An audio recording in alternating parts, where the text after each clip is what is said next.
Hey everyone, before I get started, I just want to remind you that if you like my content, hit that like button, subscribe to my channel, and then join the Militia Man and Crew Patreon community by clicking the link in the caption.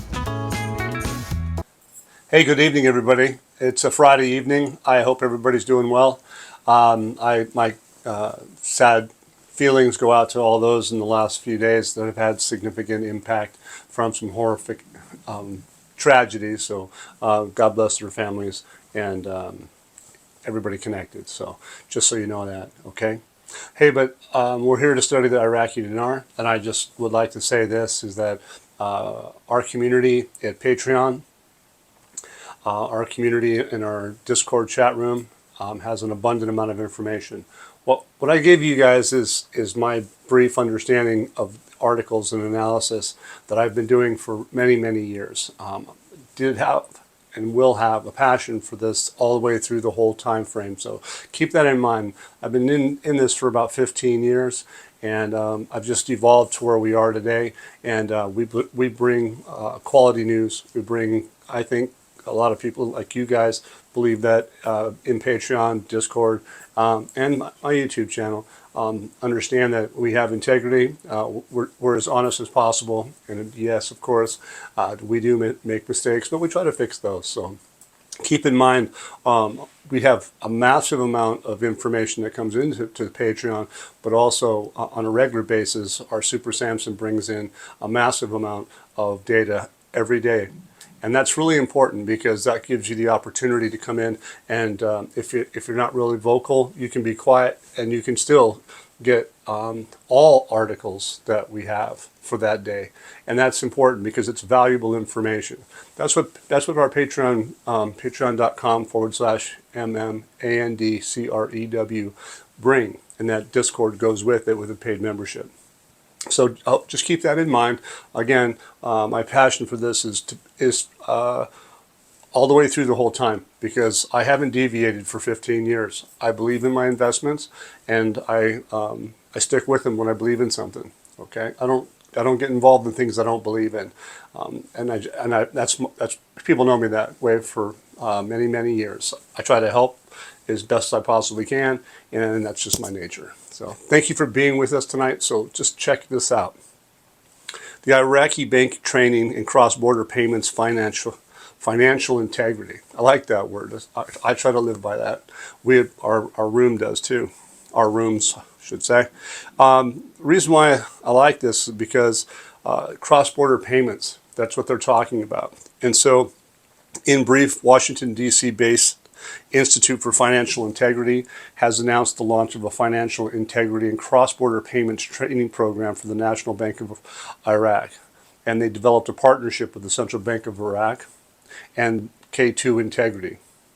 According to a press release, the IFI, the groundbreaking initiative, aims to enhance integrity of the financial system by ensuring cross-border payments originating from Iraq adhere to legal requirements, regulatory expectations, and global standards.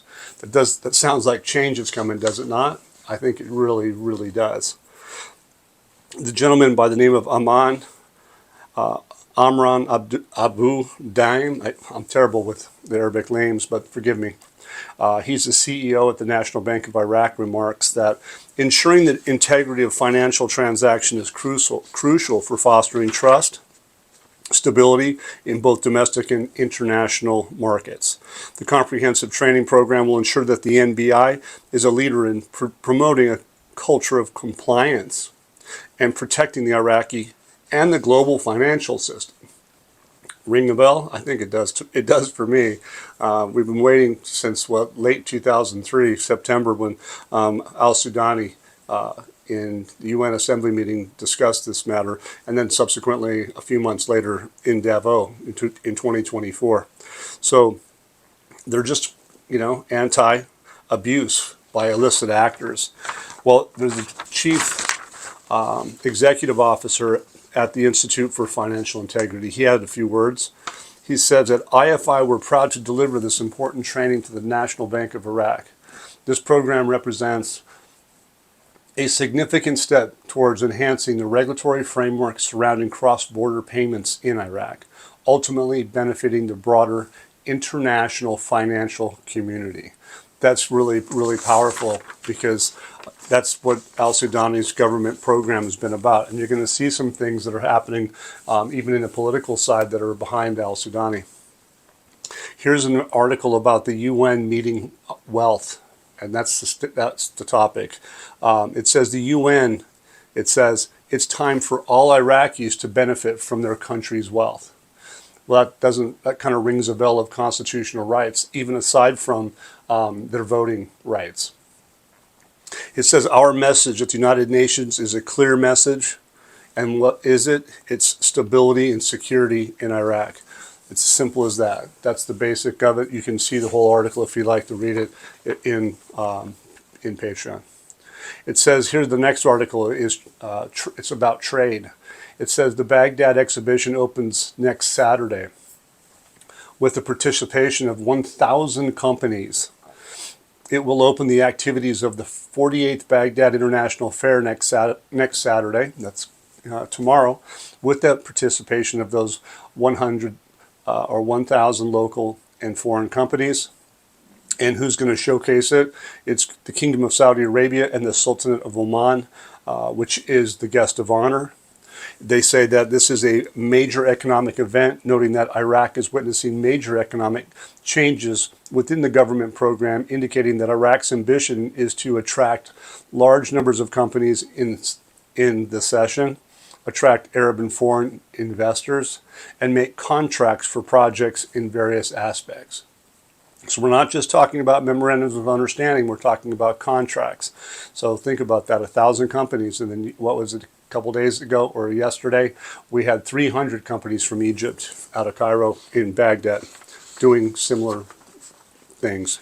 But they were talking about MOUs, and everybody says, well, MOUs they're not binding. Well, they can be. They can turn into contracts, depending on the way they write it. Okay, so keep that in mind.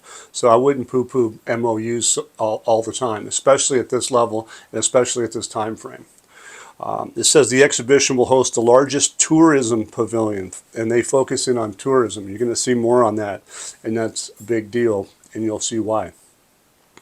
Okay, tourism pavilion of the Tourism Authority, and it says with the participation of the public and private sectors. So they're moving in on this big time.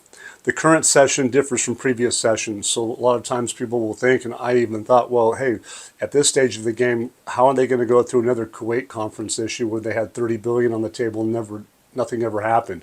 Well, I think now we're not talking about just $30 billion. I think we're talking about investment-wise, we're into the hundreds of billions.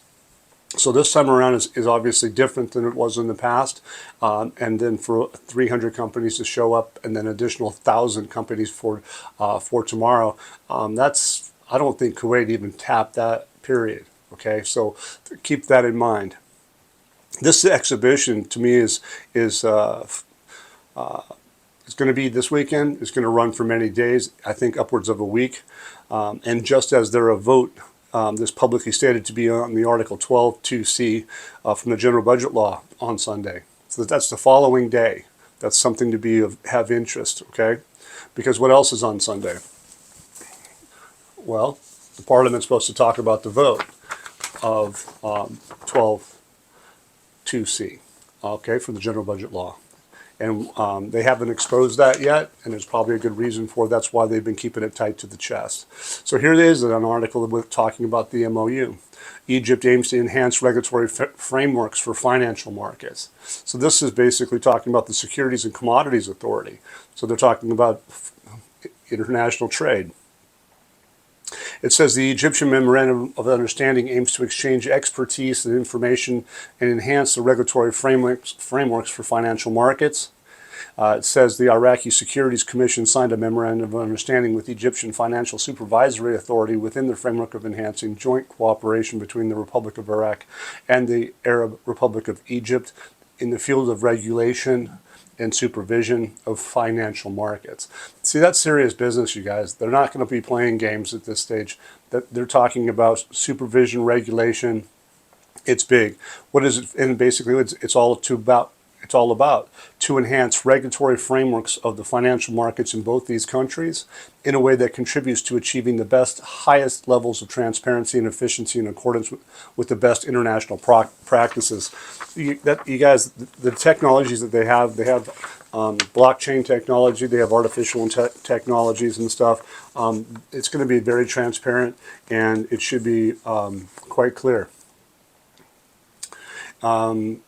It's basically Iraq and Egypt are enhancing competitiveness at the regional and international levels in order to achieve common goals of the two sides and driving economic growth and enhancing sustainable investment opportunities. So they've got investors in mind, they've got the general public in mind, and they've got the global international financial system in mind too.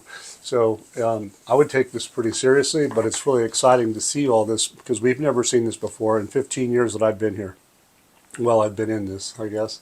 But here's another article. It says, Al-Sudani, it says, economic reforms opened the way for Egyptian companies to operate in Iraq. So they're opening the doors. It says the historical and civilizational relations between Iraq and Egypt are very deep. And the social and economic ties that form a solid foundation for bilateral partnership and mutual opportunities, especially for the private sector in all economic fields, whether in Iraq or in Egypt. And here, this is where they told us, they reiterated the Iraqi-Egyptian Economic Forum, which was held in Baghdad yesterday, was attended by Iraqi-Egyptian Chambers of Commerce and more than 300 businessmen from the two countries, and was dedicated to discussing opportunities for joint cooperation. They're saying that the economic reforms in all their dimensions, banking, administrative, tax, investment, have opened the Egyptian companies to operate for prominent partnerships with the private sector of Iraq, whose activities we seek to extend towards more opportunities, okay, in the areas of all the work in the Egyptian arena. Okay, that's again, these guys have not deviated from what their goals are, and that's to do business. And so remember what's happening on Sunday. Okay, Article 12 of the budget, it says here, the gateway to the new conflict of the lifeline of the Kurds. And this particular just one point, I believe, is it's not reasonable to continue wasting this amount of money due to the halt in the region's oil exports. That's one component. And therefore, amending the budget law, specifically paragraph 12, will be initiative to resolve the differences and proceed with guaranteeing the rights of employees' salaries in Kurdistan and returning life to the region whose cities have been affected by this crisis. Okay, so the legislative branch, and that law is Article 12, and basically what was the basis of it was extracting oil and transporting oil and gas, but it's not left alone there. They're talking about the costs associated with that, but I'm not going to get into it. It's the two things. It's that the reason of this 12 is actually for more than one thing, and that's, again, why they haven't done certain things. Okay, they haven't exposed it, the 12, yet, but they haven't pumped oil out of Kurdistan yet, and they haven't finished the unification of salaries yet. And so, what did they say? It says that they have a component in there that will be an initiative to resolve the differences. So those two items, along with others, will be a key component that, to me, need effectively a real effective exchange rate. And that's why they've been hiding 12.2c. That's my opinion of it. And I think a lot of people out there in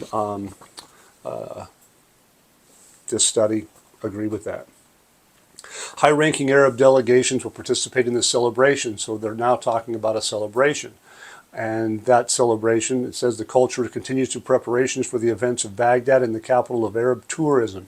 Isn't that what Saudi Arabia was talking about at the beginning of this? It sure was. Okay.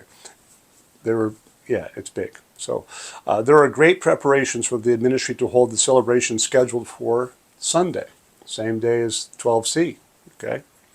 The capital of Arab tourism will take place the head of the Arab Tourism Organization to Prime Minister Mohammed Shia al-Sudani, who played the biggest role in achieving this achievement. That's what he's been about. 2024 was the year of achievements, and he's still at it. It's going to be under the logo of Baghdad as the capital of Arab tourism for the year 2025 has been chosen, which will appear on screens installed in the streets, on television screens, and news websites. So all of this is happening all in the same weekend, and they're telling you that they're going to have screens installed on streets to give information. They're going to have them on television screens, and so in your own home. You're going to be able to go to news websites and get the same information. So it sounds like they really want to showcase this. Is it only about tourism? Is it opening the borders?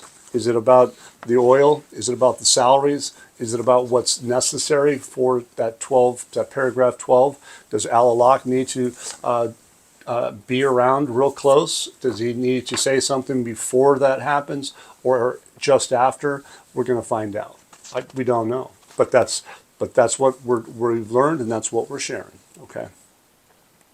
Al-Sudani, Baghdad is living the best days of its youth in terms of development, economy, and urban renaissance. So times are good. Baghdad is living in the best days of its youth in terms of that development, economy, and urban renaissance. And so that's, if you know what renaissance is, it means making something new to me. Okay. So, and then here, what do we find? Okay, we have Mr. Al-Hakim. And his statement is that the state administration coalition represents a cover and support for the current government. It says the head of the National State Forces Alliance, Amar Hakim, it says confirmed that Iraq has moved to a new phase of security, political, and social stability. He stated that Iraq has moved to a new phase of security, political, and social stability, and the paths of development and reconstruction have moved after a journey of pressing challenges that Iraq has overcome. So they've come a long way, and they've overcome the challenges. It says it represents a cover to support the current government, in addition to the movement of reconstruction and development projects. So reconstruction and development, that's the government plan, is it not? I'm pretty sure that is. It says, we said that Iraq in the eyes of others is admired, and this is Hakim. He says, we said that Iraq in the eyes of others is admired and praised for overcoming the crisis and unifying positions. So people are coming together. He says, we renewed our call to spread optimism and positivity and adhere to the achievements that have been made. So this coalition is powerful in Iraq. And so it looks like his coalition, I think he's the leader, he's speaking for them. So that's a powerful statement. So keep it in mind. It says here the next thing is even more support for other blocs that are involved. It says Al-Sudani heads to parliamentary blocs. It says the necessity of adhering to the text of the budget amendment and approving it without change. It's a lengthy article, but the bottom line is it says for their part, the Speaker of the House of Representatives, his Mashan-Aldani, I guess that's his name, something like that, his deputies and the heads of the parliamentary blocs expressed their support for adopting the government text sent to amend the federal budget law. So they're approving it. They're in support for it. And an emphasis was placed on supporting the government's plans and programs in a way that achieves the supreme interests of Iraqis everywhere. And isn't that interesting when they say everywhere? So that means at home and abroad. Now here in the United States, we have a lot of Iraqis. And I think there's some other countries that have a lot of Iraqis. So obviously, it's a big deal. So when is this all taking place? Well, you find that they had the 300 businessmen with expertise, etc. yesterday. You have 1,000 companies coming in tomorrow. You have the 12C for the general budget on the table for Sunday, and you have celebrations with TVs, screens on the streets, in homes, and on news websites. I don't know if you guys see what I see, but I don't think there's any coincidences in all the information that we're bringing, but we're going to watch and see, because you never know what happens. We've been here a long time. 15 years for me is a long time. Some people have been for 20.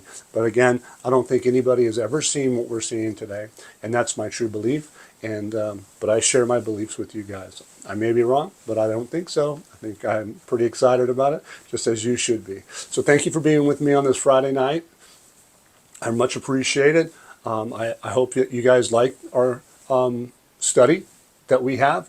And so if you do, please hit that like button and subscribe. And yes, for all you guys that are still watching and paying attention, I'm getting closer to that, my first goal of 50,000 subscribers. So thank you. It's awesome. And don't forget, you know, PayPal, Zelle, and Venmo is there for you guys to help and support if you care to and can. Not everybody is expected to, of course, but it does really help us keep the cogs moving. So thank you for being with us Friday night. Enjoy your weekend. Once again, guys, don't forget to hit that like button if you like this content, subscribe to the channel, or join us at the Militia Man and Crew Patreon community for even more exclusive content. You can also donate to this channel by hitting the links in the banner to help keep this page up and running. Your generous support is greatly appreciated, as always. Much appreciated. Thank you so much and have a great day.